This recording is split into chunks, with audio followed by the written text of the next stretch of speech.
Ассаламу алейкум, урматтуу кадырлуу көрөрмандар. Мына ушинтип атайын алыстан атартып, жол карытып дегендей Вестпей компаниясынын мүдүрү Кубаныч мырзага келип калдык. Бул жакта чай үстүндө сырдашуу берүүсү башталды. Ошондуктан бизден алыстабаңыздар. Биз болсо келип мына Кубаныч мырзанын иш бөлмөсүндө. Ассаламу алейкум. Сиз атайын алыстан атартып келип калдык сиз жака. Сиз элибизге чоң кызмат кылып аткан экенсиздер. Ошондуктан сиздерден чай үстүндө отуруп кеңири маек алалы дедик. Мына кайын туугандар, кайрадан чай үстүндө сырдашуу берүүбүз ушинтип старт алды. Бүгүнкү берүүбүздүн каарманы Кубан Чороев мырза, экономист, финансист, экономика илимдеринин докторанты, ошондой эле Кыргызстан тарыхчылар ассоциациясынын мүчөсү, Кыргыз Республикасынын эмгек жана социалдык өнүгүү министринин коомдук башталгыч кеңешчиси, ошондой эле азыркы таптагы Вестпей элет коммерциялык эмес кооперативдин башкармалыгынын мүчөсү, Байыркы көчмөн цивилизациясы коомдук фондунун төрагасы. Саламатсызбы? Дагы бир жолу. Эми агай, сиздин ушундай иш бөлмөңүзгө келип калдык. Атайын сиз жөнүндө алыстан жакшы кабарыбыз бар. Анткени биздин угушубуз боюнча азыр мен биринчи мындай кылайынчы. Мен суроонун алдында мен биринчи чай куюп алайын. Бул чай үстүндө сырдашуу болгондон кийин мырзалар куйган чай дагы ошондой эле мырзалар жасаган тамак аш дагы даамдуу болот деп коет го айкеси. Анан сиз тамак жасаганга, чай куйганга кандайсыз? Шыгыңыз барбы, жокпу? Мисалы үчүн мырзалардын көбү жумуртка куурганды билем, калганын келинчегим же апам жасап берет дейт да. Анан сиз жумуртка куурасызбы же башка тамактарды да жасай аласызбы? Эми ошо жумуртка куургандан башка ушул эки тамакты жасаганды өздөштүргөн жайым бар. Биринчиси бул плов басканды, анан экинчиси болсо ушу өзгөчө бир курдак жасаганды да. Анан кээде ушу көңүл келгенде ыгы келсе жасап калабыз. Демек, пловду биз мисалы үчүн мындай кылалы, сөздү башынан баштап келели. Өзүңүз кайсыл жерде чоңойгонсуз? Кайсыл жерден уулуу болосуз? Мен өзүм Талас районунда, Талас областынын Талас районунда азыр Көгөй деп аталат. Биздин айыл илгери Иван Алексеевка деп аталчу да. Ошол айылда балалык чагым ошол жакта өттү. Ошол Кеңкол деген атактуу Манас атабыздын жайлоосу, ошо биздин жайлоо болчу. Ошол жерде дагы балалык чак көп өттү да. Андан кийин өзүмдүн ушул атам МВДнын кызматкери болгондуктан алар улам которулуп жүрөт эмеспи. Анан ошо 9-10 классты ушул Бишкек шаарында биз бияка көчүп келип ушул жактан бүтүрдүм да, мектепти дагы. Анан жогорку окуу жайын да бияктан бүтүрүп, анан ушул акыркы 20 жылдан ашуун өмүрүмдү ушу Бишкек шаарында өттүрдүм. Жакшы. Кубан мырза, мисалы үчүн Талашка барганда мен чындыгында ал жака да мейман болуп, ал жактын да каармандарын чыгарып жүрөбүз да. Анан ал жакта мисалы үчүн гүл чатай, анан куурдак жасашчы да. А сиз пловду каяктан үйрөнөсүз? Пловду мен өзүм бул Ошто Кара суунун күйөө баласы болом да. Анан ошондуктан ал жакка да пловду үйрөнбөсөк болбойт. Күйөө балдар негизи ар бир нерсени үйрөнгөнгө милдеттүү болот да, чындыгында. Келиңиз, эми бул жумуш жагына өтүп алалы. Вестпей бул элет деп чыгарып турсуздар. Бул компания мисалы үчүн ачылганына туура 1 жыл убакыт болгон экен. Ошол 1 жыл убакыттын ичинде биздин угушубуз боюнча азыркы үй жокторго үй алып берип атасыздар. Же болбосо мисалы үчүн жаш үйлөнгөн жубайлар, же болбосо мисалы үчүн көптөн бери үй ала албай аттыгы деп сиздерге кайрылгандын баардыгына тең үй алып берип атып турсуздар да. Ошонун арасында мисалы үчүн 1 жылдын ичинде 50-гө жакын үй сатып берди дейт. Бул чынбы? Туура, биз Кыргызстанда ушу мамлекеттик каттоодон өтүп, официалдуу Кыргызстандын мыйзамы негизинде иштеп атканыбызга 1 жыл болду да, 18 апрелде. Биз мына кече күнү ошол 1 жылдык юбилейибизди өткөрдүк. Анан ошол 1 жылда эмне кылдык деген баягы суроого көз чаптырсак, өтө эле чоң жумуш кылыптырк да. Анткени себеби ушул БСТ элет кооперативи ушул жылда биздин кооперативге мүчө болуп киргендердин саны 400гө жетти. Жана биз алып берген батирлердин саны 50гө жетти да. Бул мен ойлойм өтө чоң ийгилик болду да биз үчүн. Анткени бул кооперативдин модели дагы өтө өзгөчө да. Анан мына айта кетсек, биз ушул кооперацияны өтө кеч баштап калдык десек болот да, турак жай кооперациясын. Анткени себеби мисалы мен Германиянын ушул турак жай кооперациясынын баягы үлгүсүн өтө терең изилдеп чыктым да. Экинчи дүйнөлүк согуш бүткөндө билесиңер да, Германияда бүт чоң чыгарлардын баары кыйрап калган да. Мына ошондо Германияда элдин баардыгы биригип кооперативге биригип, ошол кооперативдер кайрадан Германияны калыптандырышкан да, ушул кооперация жолу менен. Бүгүнкү күндө Германиянын үйлөрүнүн 80%-ын кооперативдер салган да. 80% үйдү. Ошол экинчи дүйнөлүк согуштун бүткөндөн кийин 10 жылдын ичинде Германия ушул кооперация модели менен 13 миллион үй салган да, квартира. Мына ошол модель бүт Европада кеңири таралган. Бириккен Улуттар уюму 2012 жылы ушул кооперация жылы деп жарыялаган. Анткени себеби дүйнөдө ушул кедейчиликти жоюуда жана көптөгөн социалдык маселелерди чечүүдө кооперациянын ролу эбегейсиз да. Мисалга айтканда, Германияда 80 миллион калкы бар. Германия. Ошол 80 миллион жашоочунун 20 миллиону кооперативдердин мүчөсү да. Ар бир 4-үнчү немис кооперативдин мүчөсү. Анан мындай карап деле көрсөңүздөр, бүттүк Европа мамлекеттеринин арасынан Германияда эң арзан тамак аш.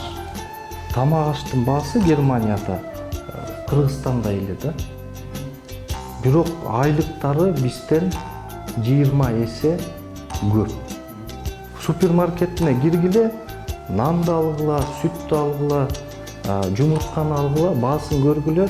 Анан биздин Кыргызстан супермаркетине киргиле, сиз эч кандай баа жагынан өтө айырманы таппайсыз. Эмне үчүн? Анткени себеби Германия ушул кооперацияны өтө бийик деңгээлде өздөштүргөн да. Германияда тамак аштын баардыгын ошол дыйкан чарбалардын баардыгы кооперацияга биригип, тамак ашты бүттүгүн кооперативдер чыгарат да. Экинчиден, Германияда 80% турак жай. Баардыгын кооперативдер салат. Немистин баласы 18-ке чыкты. 18-ке чыккандан кийин ата-энеси аны айтат: "Сен баланча же бул кооперативди танда дагы ошого кир" дейт да. Анткени себеби аларда ушундай практикаланат да. Мисалы, ал 27 жашка чыкканча кооперативге 100 евродан, 150 евродан акырын айлыгынын 5-10%-ын кооперативге төгө берет. Анан ошол акчасы 25-26 жашка чыкканда жетиштүү сумманы түзүп коет паевой фонддо кооперативден. Анан кооператив айтат, ушул шаардан, Германиянын бардык шаарларынан биздин кооперативге тийиштүү курулган үйлөргө кирип жашай бер дейт да. Ошентип немис өкмөтү бардык ушул турак жай проблемасын кооперативтерге өткөрүп берип койгон. Немис өкмөтү кооперативтерди колдойт да.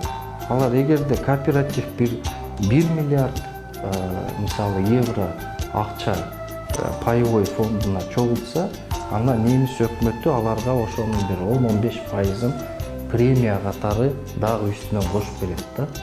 Бул ушул кооперация аркылуу жарандардын турак жайга болгон муктаждыгын чечип атканы болот да. Ал эми Кыргызстанда болсо биз ушул Европанын моделин албай, биз Американын моделин алып алдык да. Американын модели бул ипотека. Кыргызстанда 2-3 жол эле бар үй алуунун, туурабы? Биринчиси, эгерде 100% акчаңыз болсо, анда сиз эч кимден сурабайсыз да, барып эле сатып аласыз квартираны. Экинчиси бул мисалы азыр турак жай салышып атпайбы? Ошол компанияларга баягы дольщик болуп кирип алышыңар керек. Бирок аларга деле бир 30-40% биринчи төлөшүңөр керек. Андан кийин бир 2 жылга максимум бир 2 жылдын ичинде төлөп бүтүшүңөр керек да. Бул оор. Буну биздин Кыргызстандын бир 80%дан ашык жашоочулары мындай шарттарды көтөрө албайт да. Анан үчүнчү жол бул ипотека жолу. Бул ошо мен айткан Американын модели да. Бул деген сиз дагы ошол бир 30-40%-ын төгөсүз банкка. Анан банк сизге эгерде банктын талаптарына жооп берген болсоңуз, кирешеңер жетиштүү болсо, баягы банктык тарыхыңар жакшы болсо, анда банк берет же бербейт деген чечим чыгарып туруп анан берет да. Бирок банктарда бизде Кыргызстанда бир 15-25%-ын тегеректеринде берет да. Бул өтө эле оор да биздин Кыргызстандын жарандары үчүн. Бул да оор бул биздин Кыргызстан жарандарын бир 7-8%-ына ылайыкташтырылган программалар да ипотека. Эми болсо биз бул мына 2018-жылы БСВ Элет кооперативи Кыргызстанда ушу официалдуу мамлекеттик каттоодон өтүп, ушул кооперативдер жөнүндө мыйзам бар Кыргызстанда. Бул 2004-жылы кабыл алынган. 11-июнда номер 70-мыйзамда ошол жерде мыйзамда жазылып турат да. Бул мыйзамды бизге убагында Австриядан келген эксперттер жазып бериптир да, жардам бериптир. Анан өтө жакшы мыйзам. Бул мыйзамда мынтип жазылат да: Кыргыз Республикасы кооперативдердин жана алардын мүчөлөрүнүн укуктарынын жана мыйзамдуу кызыкчылыктарынын сакталышын кепилдейт дейт да. Демек, Германияда дагы өтө өзгөчө мамлекеттин кооперативдерге болгон мамилеси өзгөчө да, Австриядагы да өзгөчө. Мына ушундай биздин мыйзамга дагы кооперативдерге өтө өзгөчө статус берилген да. Кооперативдер ушул өзгөчө социалдык баягы маселелерди чечкен үчүн ушундай статус берилген да. Эми ушунун негизинде биз мамлекеттик каттоодон 18-апрелден өтүп ишибизди алып баратабыз. Азыр кечиресиз, мисалы үчүн сиз кирип атканда өздөрүнүн ичине тыйынын төлөш керек деп атпайбы? Айтып атпайсызбы? Канча төлөш керек мисалы үчүн?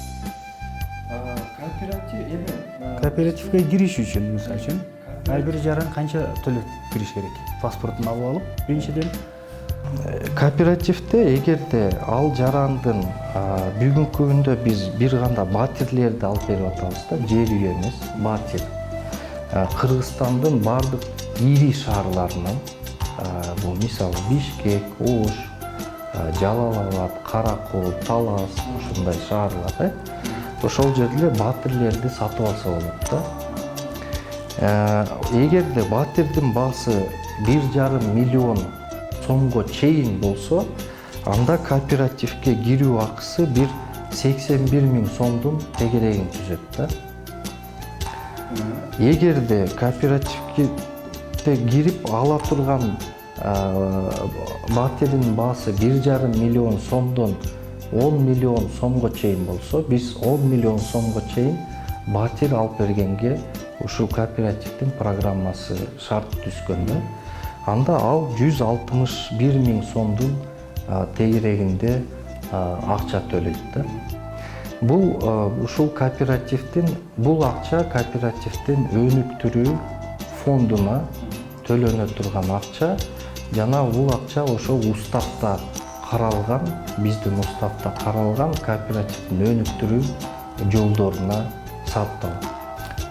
Мындайда эгерде биз мисалы 100 кишини турак жайга муктаж болгон 100 кишини алсак, эгерде алардан сурасак, сен турак жай аласыңбы? Алам дейт. Сенин ушул турак жай алыш үчүн чогулткан акчаң барбы? 35% же 50% акчаң барбы десек, ошол 100 кишинин бизде статистика боюнча 3-өө эле айтат экен да, бар депчи. Ошол 35 же 50% бар. 3 эле киши 100дөн. Биздин коомдун структурасы. Кечиресиз ушул жерде. Мисалы үчүн 35% жок болсо, мисалы үчүн 20% бар деп коелу. 20%ды мисалы үчүн ошону сиздерге кошуп жанакы жерге, анан акырындан төлөп 35%га жеткирсе болот экен да. Ошол 35 мындайда ошол кооперативдин биздин расчетный счетубуз бар да, банктачы, официалдуу. Ошол расчетный счетто паевой фонд деп коет. Ошол паевой фонд ошол кишилердин квартира алыш үчүн төккөн акчалары да. Ошол паевой фондко кооперативдин мүчөлөрү кооперативге мүчө болуп киргенден кийин төлөмдөрүн жасай берет да. Жана 35%га же 50%га чейин жеткириш керек да төлөмүнчү. Качан гана анын 35%га жеткенде төлөмү, ал кооперативдин квартира алып берүү кезегине турат. Ошол мисалы жанагы 3 кишиники бар дейт да. Мисалы ошол 3 киши 3 миллион сомдон квартира алайын деп атат деп айтайык да мындай. Демек, аларга квартира алып бериш үчүн биздин паевой фондко 3 миллион сом болуш керек, туурабы? Бирок ошол 3 киши кезекке турат. Калган 97 киши мисалы биздин топтоо программабызга кирди да, жана накопительный. Демек, ошол 3 киши 35%дан миллион сомдун 35% бул 350 000 сом болот да мисалы.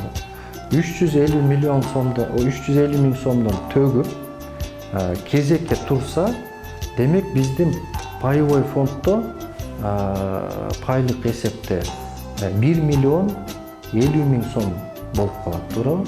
Биз демек жана биринчи кишиге батир алып берүүгө мүмкүнчүлүгүбүз бар. Биз ага батир алып берип коебуз да, кооператив. Экинчи айда жанагы 97 киши алар дагы акчаларын төгүп атат да. Мисалы, бизде мындай устав боюнча мындай талап бар да, сен кооперативге киргенден кийин ай сайын жок дегенде минимум 10 000 сомдон паевой фондко өзүңдүн жанагы келечектеги квартираңдын 35% үчүн 10 000 сомдон төгүп турушуң керек да, милдеттенме бар. Демек, ошол 97 киши айына 10 000 сомдон төккөндө бир айда 970 000 сом болот, туурабы? Демек, биз 970 000 жана паевой фонддо дагы 50 000 сом калганда, ошону кошуп экинчи айда жана кезекте турган экинчи кишиге батир алып берип коебуз. Ошондо кооперативге кирген мүчөлөр өздөрүнүн акчаларын проценти жок берип атат да, туурабы? Биз дагы аларга проценти жок каржылап атабыз квартира алганда. туура кооператив уюштуруп берип атат. Эми экинчиден, эми кооператив эч нерсе албаса иштей албайт да. Биздин кооперативде төрага иштейт, бухгалтерлар иштейт, юристтер иштейт, администраторлор иштейт. Мына ошолордун айлыктары, биздин офистердин каржыланышы бардыгы ошол мүчөлүк акы менен каржыланат. Ар бир кооперативдин мүчөсү ай сайын мүчөлүк акы төлөш керек да. Мүчөлүк акынын баасы бүгүнкү күндө 2000 сом. Ошол кооперативге мүчө болуп киргендер ушул 2000 сом мүчөлүк акыны төлөп турат. Мына ошол мүчөлүк акы кооперативдин өнүктүрүү фондуна төлөнөт дагы, ошол кооперативдин ишин ошол акы менен каржыланат да. Сиз канча жыл кооперативде мүчө болуп турсаңар, ошончо жыл кооперативге мүчөлүк акы төлөнөсүңөр. Баягы үй ала албай аткан азыркы өзүңүз айткандай Кыргызстанда баягы айлык маяналар аз да. Бул чындыгында өтө чоң жардам болот экен элибизге. Биринчиден.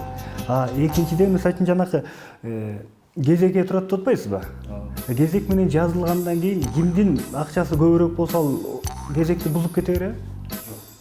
Бизде кооперативде мындай да, сиз бүгүнкү күндө биздин кооперативдин мисалы кезегинде 79 киши турат да.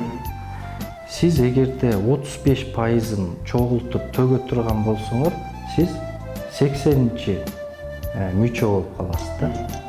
Демек, сиз бу жерде кооперативдин пайлык фондуна өзүңүздүн 35%-дык үлүшүңүздү төккөндө, сиз ошол кезекте турган биринчи кишиге батир сатып алып берүүгө өзүңүздүн салымыңызды кошуп атасыз, туурабы? Ошондой эле жанагы накопительный программадагылар, жана топтоо программадагы кишилер, алар да ай сайын 10 000 сом болобу, 15 000би, 21 000би, 100 000ден пайлык фондго ай сайын төккөндө дагы алар ошо кезекте турган биринчи кишинин батирин алганга каржыланат. Бул чында сонун экен да. Ал эми туура. Ал эми батир алганда, мисалы азыр 50 киши батир алды. Бул 50 киши дагы ай сайын төгүп кезек пайлык фондго, кезекте турган биринчи кишиге жетиштүү акча чогултканга жардам берип, ошол кезекти жылдырып атабыз да биз улам сайын. Бул жанакы тойдогудай экен да, мисалы үчүн, бул тойго барганда мынча сом алып барсаң, анын тоюн өткөргөндөн кийин ал мен той өткөрсөм, ал өзүнүкүн алып келип берет болупчу. Мындай экен да, бизде бир дагы коомдук ишмер киши бар, ошол киши өз изилдөөсүндө кооперативдин 14 түрүн, кыргыздардын багы көчмөн турмушундагы кооперативдин 14 түрүн санап берген да. Мисалы, Ашар бул кооперацияда, туурабы? Шерине бул кооперацияда, анан жанагы Раджа деп коет, андан кийин той деле бул кооперациянын бир түрү да. Мына ошол кооперация негизи кыргыздардын багы канына сиңген нерсе да. Анткени уруктар. Урук дагы бул кооперация. Уруунун үлүшү болгон да илгеричи биздин. Уруунун малы, туурабы? Ал ошол уруунун эли кандай чечсе, кайсы той ашка соёбуз десе, ал союла берген да.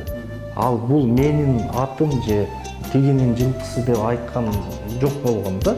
Бул үлүш, ошол уруунун үлүшү депчи. Демек, бул нерсе биздин кыргыздарда кылымдар бою келип жаткан нерсе.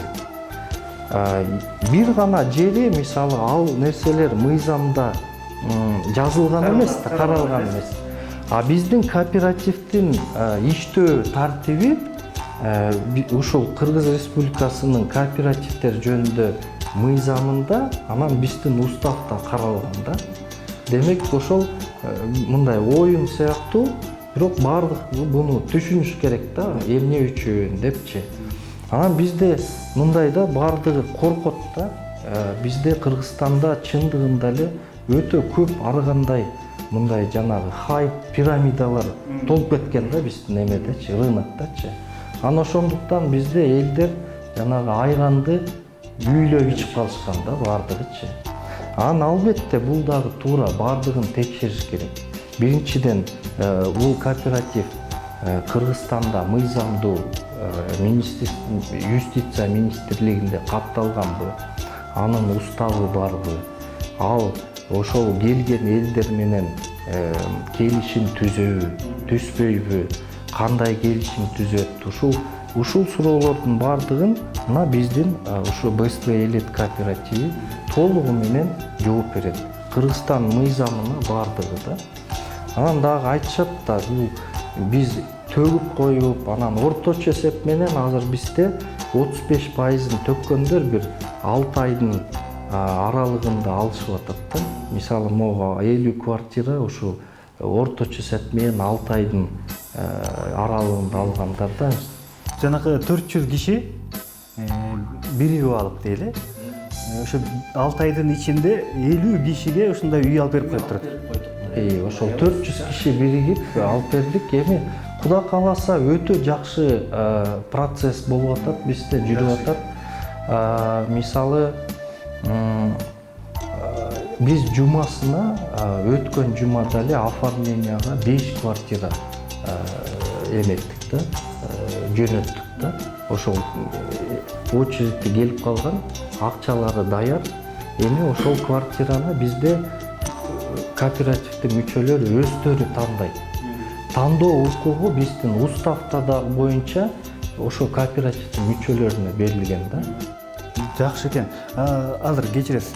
Мисалы үчүн баягы кээ бирөө мисалы үчүн мындай болуп калат да, ар кандай да, жашоодо өйдөлдүү боло берет да. Мисалы үчүн чоңураак, кымбатыраак батирди тандап алды дейли. Азыркы салынып аткан заманбап үлгүдөгүчү. Ошолорду алып алып, анан акчасы баягы азыраак болуп жетишпей бараткан маалда, мисалы үчүн ошону мен ала албай атам, буга жашай албай төлөгөнгө күчүм жетпей баратат десе, буну кандай кыласыздар? Ал маселе мындай чечилген да кооперативде. Кооперативдер жөнүндө мыйзамдын да негизинде, биздин уставдын да негизинде бизде кооператив мындай социалдык нукта иш алып барат да. Бизде эки эле жол бар. Кооператив жөнүндө мыйзам сиздин пайлык үлүшүңөр мыйзам менен корголгон да. Сиз пайлык үлүштү кооперативден чыгам десеңиз, сиз бардык төккөн пайлык төлөмдөрүңөрдү кайра толугу менен алып кетсеңиз болот да. Ошондо мисалы үчүн сиз мисалы бизде мындай жол бар. Төлөй албай калса, бизде устав боюнча 3 айдан 3 жолу 10 жылдын ичинде 3 айдан 3 жолу 9 ай каникул берилет да. Бул сиздин мыйзамдуу укугуңуз, каникулга. Эгерде ал каникулду дагы алып, анда дагы төлөй албай кыйналып атсаңыз, анда кооператив сизге арзаныраак, мунун ордуна арзаныраак квартира алууга сунуш берет. Анда сиздин төлөмдөрүңүз жеңилирээк болуп калат да, туурабы? Ошентип сиз ситуациядан чыгып кетсеңиз болот да. Дагы бир суроо да сизге. Жанагы мисалы үчүн жумушчулар, өзүңүз айткандай бухгалтер, дагы электрик, дагы ушундай жумуш кызматкерлер бар да, жумушчулар. Алардын айлыгын кандай кыласыздар? Мисалы үчүн жанагы өзүнүн болгон үлүшүн алып чыгып кетет да. Анан ал жактыкын кармай аласыздарбы, тиги жумушчулардыкын өзүнчө же толук эле берип коесуздарбы? Ооба, бизде жанагы экиге бөлүнөт да. Пайлык, ошол квартирасы үчүн деген төлөм. Анан мүчөлүк акы. Мүчөлүк акы деген бул кооперативдин өнүктүрүү фондуна төлөнүп атат да. Булар кайтарылбайт да. Анткени себеби бул айлыкка кетип атат да кооперативдин иштешине. Мындан жакшы жол бар экен сиздерде, мисалы үчүн. Атайын ошол сиздердин кооперативге киргенден кийин эс алмай жок экен. Чындыгында чарчабаш керек экен. Колдон келишинче баягы өзүңдүн милдетиңди алып аткарып талыкпай иштегенге аракет кылыш керек экен. Анткени ошол мисалы үчүн баягы кыргызда бекеринен үй деп айтылган эмес да. үй аласың, анан ошо үйдүн ичине баардыгын тең топтой берип, чогулта берип, анан үйөсүң, анан үй болот дерчи. Ошол сыяктуу мисалы үчүн үйдү алгандан кийин жөн эле жатып калган болбойт экен. Бул чындыгында баягы кыргызды дагы бир жалкоолуктан чыгарган жакшы жол экен да. Маселе мындай болуп атат да, Кыргызстанда бүгүнкү күндө турак жай фондунун дефицити 30 миллион квадратты түзөт да. 30 миллион квадрат. Бул деген эгерде биздин нормативдер менен алганда бир 1,5 миллион кишиге бүгүнкү күндө турак жай жетишпейт дегенди билдирет да. Мисалы жыл сайын бизде мына каттоо кызматы үйлөнүүлөрдү бир 50 миңге жакын жаңы үй бүлөлөрдү каттайт да, биздин каттоо кызматы. Мына ошолор, эгерде ошолорго эле биз баягы минималдык норма менен ар бир үй бүлө 26 квадраттык бир комната батирде муктаж болсо, бир жылда биздин ошол жаңы үй бүлөлөр эле 1 миллион 300 миң квадрат жаңы турак жайга муктаж экен да. А бирок Кыргызстанда мынчалык деңгээлде эксплуатацияга турак жай берилген жок да. Анан бул жерде бир дагы чоң эме маселе турат, социалдык маселе, миграция маселеси.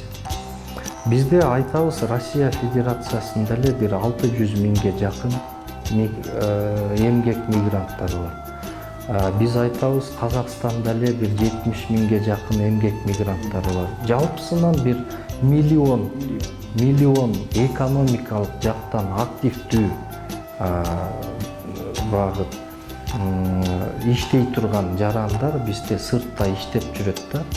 Алардын 99% турак жайы жок, ошого муктаж. Ошол турак жайымды куруп алсам же турак жай сатып алсам деген ниетте иштеп жүрүшөт да. Экинчиден бизде ушундай баягы утечка мозгов болуп атат да. Жаштар билим алып, таалим алып дагы кетишип атат да. Билим дагы Кыргызстандан кетип калып атат. Анын себеби эмнеде? Жаштарда батирлери жок. Эми бул модель менен эгер иштеген жаштар жок дегенде бир 15-20 миң сом айлык алып тапкан жаштар ушул модель менен бир 3 жыл, 4 жыл чогултса, жок дегенде бир комнаталуу батирлүү болуп калат экен да. Мен жана айтып өтпөдүмбү, Германияда 18-ке чыкты бала. Бул чындыгында аябай Кыргызстанга чоң кубанычтуу кабар экен. Анткени сиздердин ушул алып келип атайынкей бул мисалы үчүн немистер Германияда жөн калк эмес да. Алардын ошо баштап, анан ошолордон алып келген үлгү бул чындыгында биздин Кыргызстанга дагы аябай чоң жардам болот деген ишеничтемин. Анан бул жакта сиз жана башында айтып өткөндөй биздин көрүүчүлөрүбүзгөчө байыркы көчмөн цивилизация коомдунун төрагасы. Бул кыргыз эл санжырасы дейт да. Мында мисалы үчүн эмнелер камтылган? Кыргыз элинин кандай санжыралары, кайсы кылымдан беркилер мисалы үчүн? Рахмат, мен ушул байыркы көчмөн цивилизациясы коомдук фондунун төрагасы катары ушул кыргыз элинин маданий, материалдык эмес мурастарынын сакталышына аракеттерди, колубуздан келгенче аракеттерди көрүп жүрөбүз. Анан ушул китеп былтыр ушул сентябрь айында жарык көрдү да Кыргызстанда. Өтө баалуу китеп. 2018-жылы. Бул китептин мындайча негизги автору бул кыргыз эли. Ушул кыргыз элинин байыркы доорлордон бери сакталып келген 17-кылымдагы Кыргызия зар заман деген китеп сакталып калган экен да. Мына ошол китептин негизинде ушул кагазга, китепке түшүргөн киши бул Төлөк Төрөкан уулу аксакал, кытайлык кыргыз. Ошо 1 жыл мурун көзү өтүп кетти бул кишинин. Анан бул китеп чындыгында эле ушу Манас эпосундай эле андан кийинки мындай фольклордук жактан караганда өтө терең кыргыздын тарыхын камтыган, баягы байыркы доорлордон камтып келген тарыхы калыптанган ушу китеп экен да. Баягы стилистикасы дагы баардыгы жанр жагынан өтө багуу булак деп айтсак болот. Ошондуктан биз ушул китепти Кыргызстандан чыгышына ушул спонсорлорду издеп, бир нече киши ишкерлер спонсор болуп ушул китепти чыгарганга жардам берди. Анан ушул китептин чыгышына ошо Дастан Исламов Сарыгулов, Темирбек Токтогазиев деген коомдук ишмерлер дагы ошолор. Муну бир эле киши жазып чыкты да, же биздин да санжырачылар кошумчалады ичине? Жок, бул жерде ошол мен жана айтып өткөндөй, кыргыздын байыркы сакталып келген жазма булактары ошол 17-кылымга таандык бир жазма булак бар экен. Ошол Кыргызия зар заман деген. Ошол китептин негизинде ушул Төлөк Төрөкан уулу жазды да. Ушул Төлөк Төрөкан уулуна ошол китеп колуна тарыхый себептерден улам колуна тийип калган. Анан ошонун негизинде кыргыз элине ушу жарык көргөздү. Мунун ичинде кадимки кыргыздын илгерки салты, үрп-адат баардыгы тең жазылганбы? Өтө чоң маалыматтар бар да. Мисалы, мен бир эле мисал айтайын. Кыргыздын баягы эркектер, эрлери өзүнүн түгөйлөрүн, мисалы, маралым, маралдайым деп айтат го. Же биз кыргыздарда бир аз туура эмес, буг эне деп айтып койгонбуз да. Негизи марал эне деп айтыш керек да. Марал деген бугунун ургачысы да. Анан ошол биздин кыргыздын түп атасы болгон Ыстам деген атабыз болгон экен да. Ошонун эмеси түгөйү энебиздин аты Маралдай болгон экен да. Ошондон кийин баягы менин маралым деп кыргыздар ушинтип түгөйлөрүн айтып калган экен, эркелетип. Же мисалы мындай айтылат да, тууган деп айтабыз, туурабы биз? Тууган деп. Бул тууган деген сөз кайдан чыккан? Бизге белгисиз да, мисалы, туурабы? Бул жерде кыргыздардын байыркы доорлордо бир ханы болгон экен. Ошол хан өзүнүн бир тууганын курултайга чакырса келбей коет да. Анан багы кастык кылып эметип келбей коет да. Анан ошол себептүү аны хан көтөрүп аткан күнү дагы келбегендиктен ошол бир тууганын мууздатып, ошонун канына эмени салып тууну. Анан кийин ошо тууну көтөргөн экен да. Анан ошол себептүү туу хан деп айтылган экен да. Ошол бул деген тиги чоң баягы скифтердин эпохадагы эмелерин айтып атат да, окуялардычы. Ошондуктан тууган деген сөздүн чыкканын. Анан бул илгерки кыргыздардын хандардын ортосунда кандай ошол хан шайлоо кандай жүргөн, анан биздин бийлик системасы кандай болгон, баардыгы чагылдырылган да. Анан бул жерде Шырдакбек баатыр, Шырдак хан жөнүндө дагы окуялар кеңири чагылдырылган. Эми кыргыздын жаралышынан баштап айтор ушул 17-кылымга чейинки көп окуялар ушундай фольклордук эпикалык түрдө байма-бай берилген да. Анан ошолордун биздин кыргыздын тарыхына бүгүнкү күндө палеогенетика, генетика, популяционный генетика археологияга баардыгы түп келгендиги өтө бул китепте булактардын Сизге чындыгында аябай ыраазычылык билдиребиз. Бул жагынан да мисалы үчүн Кубан мырза баягы элибизге чоң жардам көргөзүп алып келип аткан экенсиздер. Ушул дагы ишке ашсын. Элибиз жанакындай мисалы үчүн азыр 400 киши катталып турат дейсиздер. Ушул жылдын соңуна чейин мисалы үчүн жанакы бир жылдын ичинде 6 айдын ичинде 50дөй үй алып бердик деп атасыздар. Ушул жылдын соңуна чейин баягы 150-200 үй алып бергенге жетишиңиздер. Ошентип элибизге жардам кыла бериңиздер. Чарчабаңыздар.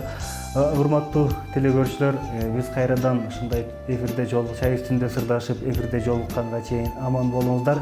Эгерде биз менен байланышабыз десеңиздер, биздин экрандын алдында телефон номерлери жазылып турат. Дагы көрүшкөнгө чейин сак саламатта болуңуздар.